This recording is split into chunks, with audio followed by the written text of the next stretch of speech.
আচ্ছা, আমরা এখন এমন একটা কাউন্টারে যাচ্ছি, ফুটপাথ লটারি সেন্টারের। আহ, এটা একটা ব্রাঞ্চ।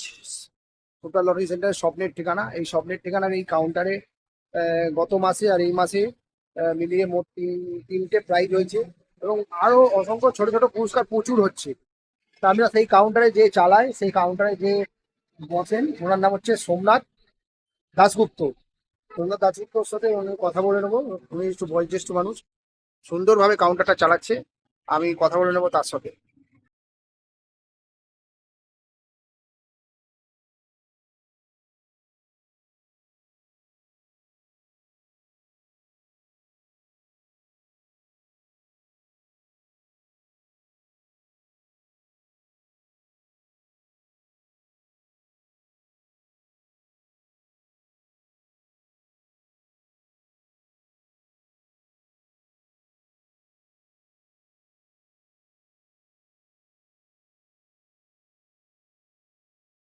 আমরা ভিজিট করছি এই কাউন্টারটা। এই কাউন্টারটা দেখে নিই আগে কি কি প্রাইস হয়েছে। পরপর দুটো 90,000 প্রাইস হয়েছে।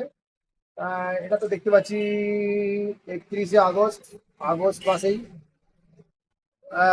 পরপর তিনটে প্রাইজ হয়ে গেছে এই কাউন্টারে। আচ্ছা, এই কাউন্টারে যে চালায়, যে পরিচালনা করে এই কাউন্টার হচ্ছে, তার নাম হচ্ছে সোমনাথ ভট্টাচার্য, তাই তো? দাশগুপ্ত, সোমনাথ দাশগুপ্ত, ভট্টাচার্য, সোমনাথ ভট্টাচার্য। আচ্ছা, সোমনাথ ভট্টাচার্য। আমি আপনার, আচ্ছা আপনি বলুন, আপনি এই কাউন্টারটা কতদিন ধরে চালাচ্ছেন? দীর্ঘদিন ধরে চালাচ্ছি। ভালো লাগছে কাউন্টারটা চালাতে? খুব সুন্দর এখানে লাগছে। একাই চালান? একাই চালাই। আচ্ছা, কাস্টমারদের সাথে কিরকম রিলেশন? কাস্টমার সাথে আমার কাস্টমাররা একদম আপনার নিজের সাথে? মতন, নিজের আত্মীয়ের মতন। আচ্ছা, কাস্টমারদের সাথে টিকিট বিক্রি করেন? ভালো লাগে মানে হ্যাঁ, খুব কথাবার্তা ভালো বলতে? লাগে। কাস্টমার ভালো থাকে। আচ্ছা, যদি আপনার কাউন্টারে যদি কাস্টমাররা যদি আসে আরো, তাহলে সেই কাস্টমারদের জন্য আপনি কি বলবেন? এই যে প্রাইস হচ্ছে আপনার কাউন্টারে এত। আমি তাদেরকে অনুরোধ করবো যাতে ডিয়ার লটারি টিকিট গুলো কাটেন, তার নিচে ভালো ভালো প্রাইজ হয়।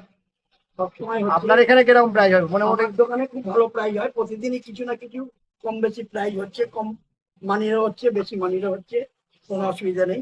ডে মর্নিং নাইট তিনটে শিফটে আমার টিকিট বিক্রি হয়, এবং ভালো টিকিটই বিক্রি হয়, এবং খুব খুশি আমার আপনার কাস্টমাররা। কাছে ধরুন নতুন নতুন কাস্টমার আসে, তাহলে আপনি কি বলবেন মানে তাদের সাথে কিরকম ভাবে ব্যবহার তাদেরকে করবেন? অনুরোধ করবো যাতে ডিয়ার লটারির টিকিট মর্নিং ডে নাইট যেটা তাদের পছন্দ সেই অনুযায়ী তারা খেলুক। প্রাইজ হোক, প্রাইজ হলে তারাও পাবে, আমরাও খুব খুশি হব, আনন্দ হব, এবং এই করেই তো আমার কাস্টমারও বাড়বে। ঠিক আছে, আপনার কাউন্টারে মোটামুটি প্রাইস তো ভালোই হচ্ছে। আপনার প্রতিদিনই সাথে, হয়, কম হ্যাঁ। বেশি ছোট বড় মিলিয়ে হয় প্রাইজ, আচ্ছা, কোনো অসুবিধা তা নেই। এই মুহূর্তে আমি কিছু আমরা কাউন্টারে যে কাস্টমার দাঁড়িয়ে আছে, কাস্টমারদের সাথে কথা বলবো। আপনি এখানে, আপনি এই কাউন্টারে কতদিন ধরে আসছেন? আমি তাও 15-20 বছর দিয়ে আসছি এই কাউন্টারে? এই বাহ, কাউন্টারে খুব ভালো। টিকিট কাটি। কিছু না কিছু টুকটাক প্রাইস হ্যাঁ প্রাইস হ্যাঁ, হয় পাই হয় পাই। আচ্ছা, কোথা থেকে আসছেন আপনি? আমি আসছি টালিগঞ্জ বাড়ি টালিগঞ্জ থেকে। থেকে এত দূরে? হ্যাঁ, বাবা, বেহালাতে, বেহালা জেমপ্লাস সমিতিতে টালিগঞ্জ থেকে দেখুন এত দূরে টিকিট কাটতে আসছে। আচ্ছা, আরেকজন দাঁড়িয়ে আছে, আমি ওনার সাথে কথা বলবো। আচ্ছা, আপনি আপনি এই কাউন্টারে কতদিন ধরে আসছেন? যখন কি 80 পয়সা টিকিট ছিল সেই কি আমি আছি আচ্ছা, 30 থেকে 36 বছর অব্দি। এত বছর ধরে? বাহ, ফুটপাতে যখন টিকিট ছিল তাও কেটেছি, ফুটপাত নতুন যখন জন্ম হয় তখনও কেটেছি। আচ্ছা, তো এর মধ্যে কিছু প্রাইজ ফাইজ পেয়েছেন কিছু? ভালো ভালো প্রাইজ দিয়েছিল, আমি নিতে পারিনি। আচ্ছা, দোকানদার অনেক প্রাইজ দিয়েছিল, 90, 1 লাখ, ওগুলো আমি নিতে পারিনি। ওরা হাত ধরে আমাকে দিয়েছিল, আমি নিজে দিয়ে সরিয়ে দিই। তো এখন থার্ড আপনি প্রাইজও আপনি আসেন, দিয়েছিল। আপনি কোথা থেকে আসছেন? আমি এই কাছে কাছেই থাকি, আচ্ছা, আশপাশে।